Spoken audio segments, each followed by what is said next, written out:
নমস্কার বন্ধুরা, welcome to my channel SB explorer. তো বন্ধুরা, সকলকে জানাই শুভ সকাল। তো যারা চ্যানেলে প্রথমবার এসেছো অবশ্যই সকলে একটা করে সাবস্ক্রাইব করে দিয়ে আমাদের সাথে যুক্ত হয়ে যেও। সাবস্ক্রাইব করা যেহেতু একদমই ফ্রি, তাই অবশ্যই সকলে একটা করে সাবস্ক্রাইব করে দিতে ভুলো না।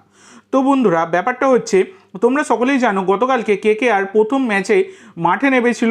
আইপিএলের প্রথম ম্যাচেই খেলতে নেমেছিল কেকেআর, যেখানে কেকেআরের প্রতিপক্ষ ছিল মুম্বাই ইন্ডিয়ান্স এবং যেখানে খুবই খারাপভাবে হেরেছে কেকেআর। যেখানে 220 রান করেছিল কেকেআর এবং সেই 220 রান চেস অবধি করে দিয়েছে মুম্বাই ইন্ডিয়ান্স। মানে কেকেআরের ব্যাটসম্যানরা যত ভালো ব্যাটিং করেছে ততটাই খারাপ বোলিং করেছে কেকেআরের বোলাররা, একদমই জঘন্য। কালকের ম্যাচটা তোমরা যারা দেখেছো তোমরা সকলেই জানো। যদিও দেখো কেকেআরের অনেক বোলার তারা কিন্তু ইনজুরির কারণে ছিটকে গেছে, তাদের রিপ্লেসমেন্ট নেওয়া হয়েছে, কিন্তু তাহলেও যে সমস্ত বোলাররা রয়েছে খুব একটা খারাপ কিন্তু নয়। তাদের অবধি এতটাই জঘন্য পারফরমেন্স সেটা কিন্তু ভাবাই যায় না, যেটা তোমরা গতকাল সকলেই দেখেছো। 220 রান অনায়াসেই তুলে দিয়েছে মুম্বাই ইন্ডিয়ান্স, যেখানে ঝোড়ো ব্যাটিং করেছে মুম্বাইয়ের প্লেয়াররা। তেমনই কেকেআরের ব্যাটসম্যানেরা তারাও কিন্তু ঝোড়ো ব্যাটিং করেছিল, কিন্তু বোলাররা সেই রানটাকে চাপতেই পারলো না, পুরো রানটাকেই একদম দিয়ে দিল। তো এটাই হচ্ছে ব্যাপার।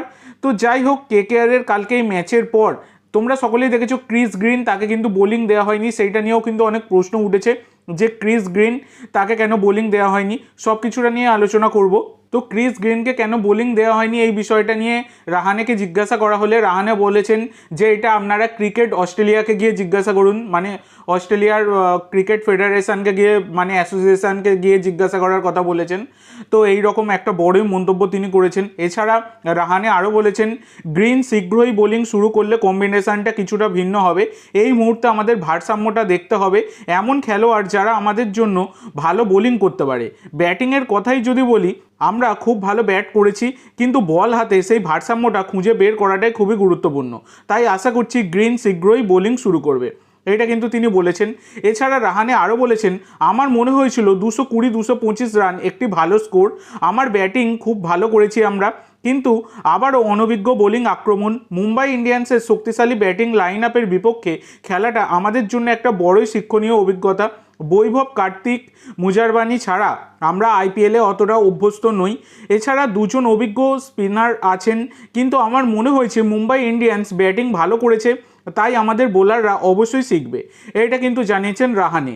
এছাড়া কালকের ম্যাচটা হারার পর রাহানেকে নিয়ে অনেক কিছু ট্রোল কিন্তু হচ্ছে, এবং তারপরে রাহানে তিনি যেটা বলেছেন যে লোকে যাই বলুক না কেন, গত 20 বছর ধরে তারা আমাকে নিয়ে অনেক কথাই বলেছে, লোকের কথা বলতেই থাকবে, এটা কিন্তু জানিয়েছেন কেকেআরের ক্যাপ্টেন অজিঙ্ক্য রাহানে। তো আশা করা যায় পরের ম্যাচ থেকে কেকেআর ভালো পারফরমেন্স দেবে এবং ভালো বোলিং করে যে রানটাই করুক না কেন কেকেআর সেটাকে ডিফেন্ড করবে।